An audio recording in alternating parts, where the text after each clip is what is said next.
Hey, Golden Fam, it's so good to connect. Let's just take a second here and get back to our why. This is all about refreshing our approach to going live, doing it with real intention, with peace, and with that confidence you were made for. And this quote, man, this is everything. This is the very heartbeat of our culture, right? Before you even think about hitting that go live button, I just want you to let this sink in. It's the foundation for it all. We don't perform, we serve. Big difference. All right, let's get into it. A really powerful, peaceful live. It doesn't start with your ring light or what you're going to talk about. Nope. It starts deep inside, from a place of knowing exactly who you are and why you're here. Okay, so this is the question we all have to ask ourselves.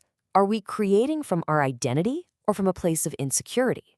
See, when you create from your identity, it's all about faith.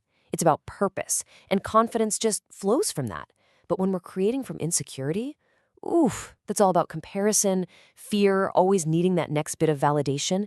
But listen, your real, lasting impact, that's always going to come from who you were made to be. Okay, so let's shift gears and get practical for a second. I know the word preparation can sound like pressure, but it's not. It's really about stewarding your gift well, with excellence. It's about creating an atmosphere of peace, not just for your community, but for you too. Think of this as your simple, calming ritual. Just 3 little steps. First, just pray. Center yourself. Get grounded before you do anything else. Second, get clear on your intention. Like, what's the one thing you really want to give to your community today? And third, prepare your space. You know what they say, a clear space helps create a clear mind.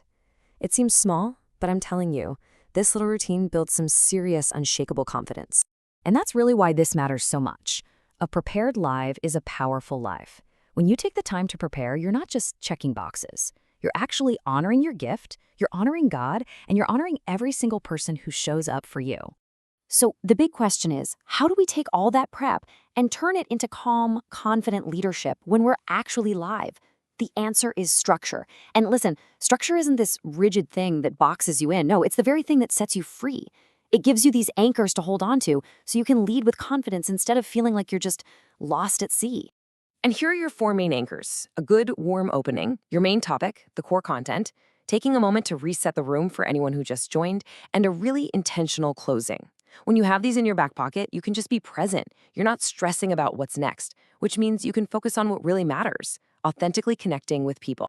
And please, please remember this. You were never meant to do this alone. A huge part of leading with peace is building and actually leaning on your circle of support. You are not an island, my friend. And let's talk about your moderators. I love this idea of them being your armor bearers. I mean, that's what they do, right? They help protect the atmosphere, they guard the peace of the room, and that frees you up to do what you're there to do, serve your community. All right, as we start to land the plane here, let's bring our focus to what might be the most important thing of all. This whole journey, it's not about putting on a performance. It's about growth. And the best part? That entire journey is just covered in grace. So please, can we just agree to release ourselves from that heavy weight of perfection? Your community doesn't need you to be perfect. They just need you to be present. Just showing up consistently, even when it's not perfect, that is what builds trust. That's what makes a real impact. So let this be the final thought that really settles in your spirit today. When those whispers of doubt and fear start to get loud, and you know they will, I want you to remember the call on your life, because your purpose is, and it will always be, so much louder than your insecurities. You are called for this. You are equipped for this. Now go and lead in peace.